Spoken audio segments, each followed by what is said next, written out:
Cumprimentando os colegas, eu parabenizo o meu colega de partido, Gessé, pela sua fala que me precedeu, e reforçar o que ele já sabe, é um dos deputados, um dos colegas da casa, porque eu tenho mais carinho e afinidade ideológica. Eu venho, nesse momento, que é o tempo do nosso partido, parabenizar a nossa colega de PSL, a deputada federal Bia Kicis, que apresentou um novo texto, uma nova versão para o projeto do Escola Sem Partido, que agora, em minha homenagem, inclui um novo artigo que autoriza, que na verdade que lembra o direito que os alunos já têm de gravar os professores em qualquer momento de ilicitude. E como esse é um tema muito polêmico, eu trago também para casa uma situação que me comoveu bastante aqui do nosso estado. Aconteceu em Caçador, na escola Naya Gonzaga Sampaio. Uma aluna se sentiu extremamente ofendida com o comportamento de uma professora de história, fez um relato e toda a família dessa aluna acabou envolvida em um processo judicial que eu venho narrar aqui agora. E começo essa narrativa agradecendo ao deputado Kennedy e ao deputado Ismael, que me representaram muito bem em 2013, na minha primeira aparição nessa casa, ainda como professora na época, trazendo este mesmo assunto, o assunto da doutrinação, o assunto da hegemonia marxista nos currículos e na proposta curricular. Num relato do processo, inclusive numa manifestação da própria Associação do Escola Sem Partido, nós lemos o que a aluna diz, o seguinte: meu nome é Daniele Vitória Soares, tenho 14 anos, a gente está falando de uma pré-adolescente, de uma adolescente aqui, uma criança praticamente, um cidadão, uma cidadã catarinense numa situação vulnerável. E estudei por cerca de um ano na escola Naya Gonzaga Sampaio. No ano de 2017, quando comecei a cursar o 8º ano do ensino fundamental, havia comentários entre meus amigos sobre a nova professora de história, não vou mencionar o nome porque não convém, é apenas um exemplo, que era uma professora que passava pouco conteúdo, mas a maior parte da sua aula era explicativa. No início, essa professora não deixava clara a sua posição política, mas deixava alguns sinais. Nunca faltei com respeito a ela, mas as controvérsias se iniciaram quando, em uma aula, após ela ter passado o filme Lutero, que conta a história da Reforma Protestante, a professora comparou as vendas das indulgências que ocorreram na história com as igrejas de hoje em dia. Olha o que disse a professora, dizendo que o que Lutero fez foi em vão, pois os pastores, generalizando, estão roubando o dinheiro das pessoas, como acontecia naquela época.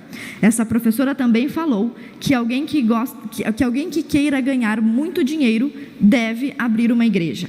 Me senti constrangida pelo fato de ser cristã, e meus colegas sabiam disso. Logo após a aula, contei para minha mãe. Aí a aluna continua falando de um segundo episódio, onde ela estava, olha, que fato corriqueiro, com uma ferida no lábio, e a professora fez uma referência humilhando a aluna em público durante a aula, dizendo que aquilo era uma doença incurável.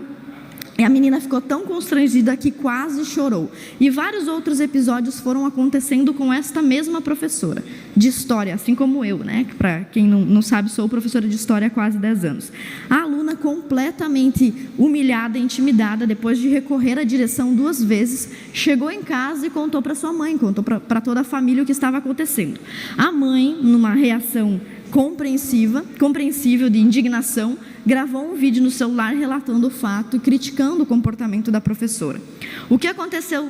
Ato contínuo, a professora que humilhou a criança, que humilhou, ofendeu a aluna, processou a mãe, que se chama Rosana Soares, uma cidadã catarinense a quem eu quero demonstrar, verbalizar e registrar a minha solidariedade, movendo então uma ação judicial penalizando que a mãe, a dona Rosana, perdeu essa ação, é de uma família humilde, foi condenada a pagar R$4.000 de indenização para a professora. Então você veja, além da humilhação que a criança foi submetida, a mãe ainda foi processada por tentar questionar esse fato. Eu gostaria de mencionar ainda, já vou passar a palavra para o meu colega Gessé, que a desembargadora Maria do Rocio Luz Santa Rita, na sua decisão relacionada a um processo que sofri pelo MP, registrou o seguinte: não há direito que se sobreponha ao direito do ofendido, porquanto não há direito de ofender, de humilhar, de violentar crença ou consciência, muito menos em ambiente dedicado ao desenvolvimento da criança. Se o aluno tem a prerrogativa de denunciar a prática de ofensas em proselitismo político em sala de aula, tem por óbvio o direito de documentar a infração cometida. Como? Gravando com o celular, por exemplo. Me permite uma parte?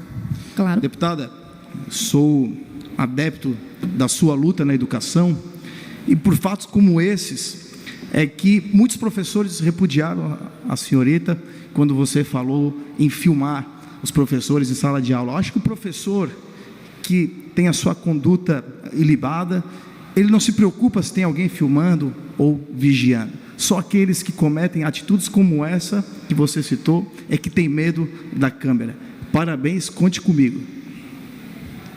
Claro, pode falar. Deputada, lhe congratulo pelas posições e acredito muito salutar o seu posicionamento. E você aqui pode sempre fazer esse serviço justamente de lembrar à população que o professor, ele é uma profissão digna, como você, como a deputada mesmo é uma professora, mas ele não tem a liberdade de expressão. O que ele tem é a liberdade de cátedra, o que é muito diferente. E aí se mostra em abusos como esses relatados pelo relato dessa aluna e da mãe quando esses abusos acontecem. Então, meus parabéns para a deputada. Obrigada. Deputada, também sou favorável à escola sem partido e, embora tenhamos diferenças de forma e estilo, mas o princípio que Vossa Excelência defende, esse parlamentar também defende.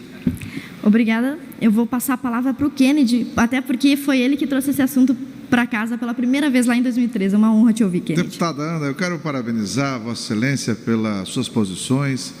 Eu acho que essa é uma casa plural, e isso significa o conceito do parlamento, aqui é o lugar da gente falar. Mas permita-me dizer da minha alegria de tê-la aqui como deputada, de vê-la como deputada. Sua família, já os conheço há muito tempo.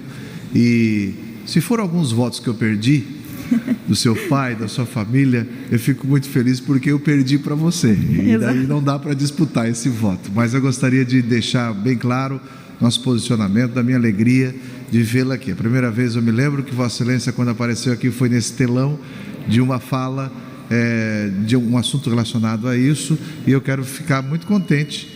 Já me sinto velho mesmo aqui, presidente, porque aquelas pessoas que nos seguiam agora começaram a entrar aqui, e a alegria de ver essa casa renovando. Seja bem-vinda à casa, deputada Ana. Obrigada. E para finalizar, sinalizo a intenção do PSL de apoiar, sim, o projeto do Altair, do deputado Altair, colega, que está arquivado e esperamos que volte à pauta.